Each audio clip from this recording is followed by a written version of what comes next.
the BBC Sounds app. We take a look at how they're getting on.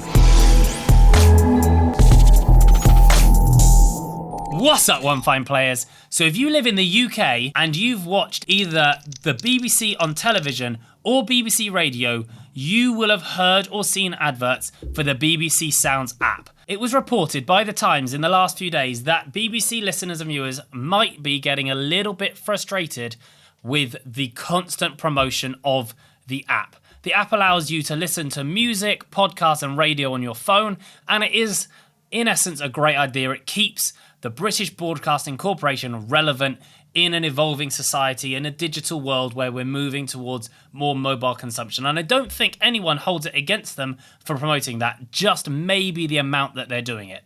So bear with me while I read this, because I can't remember all the numbers. The BBC radio stations have broadcast 1,475 minutes of adverts for the radio, podcast and app during the last year, more than 24 hours collectively, and that was before it had even been launched. Further to that, the BBC televised 582 minutes of promotion. Figures don't include other adverts bought elsewhere with licence payers' money. If you don't live in the UK, you should know that we have to pay an annual fee of £112, something like that, to be able to watch television. It's called a television licence. I've just been fact-checked. It's £154.50. Sorry. That money was used. Apparently more than £10 million had been set aside by the BBC to market the app. So I guess there's some controversy there on what the money has been spent for.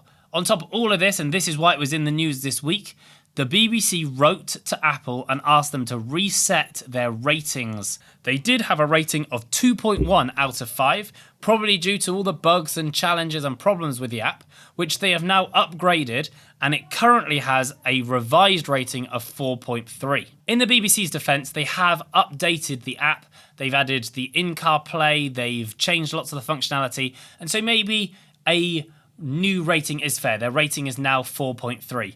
Additionally, a BBC spokesperson did say that resetting app ratings after significant updates is encouraged by Apple.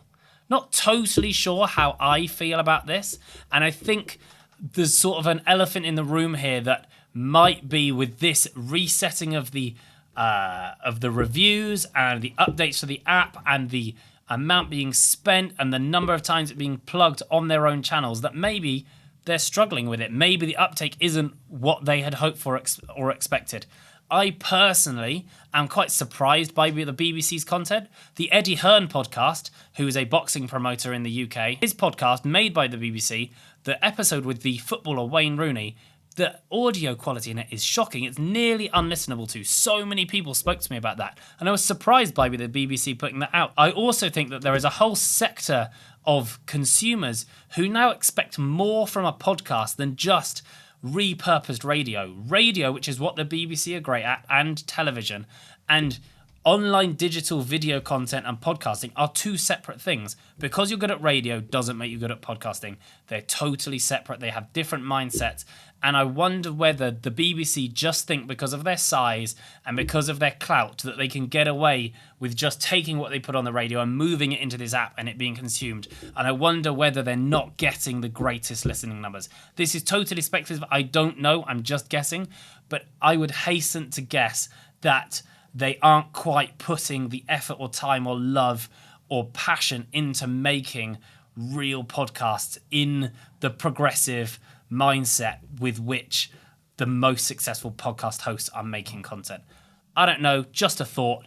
Anyway, I'm going to leave it there for today. Thanks for listening. If you learnt something, I would love it if you could share this with someone you think might enjoy it. Love to hear your comments in the description.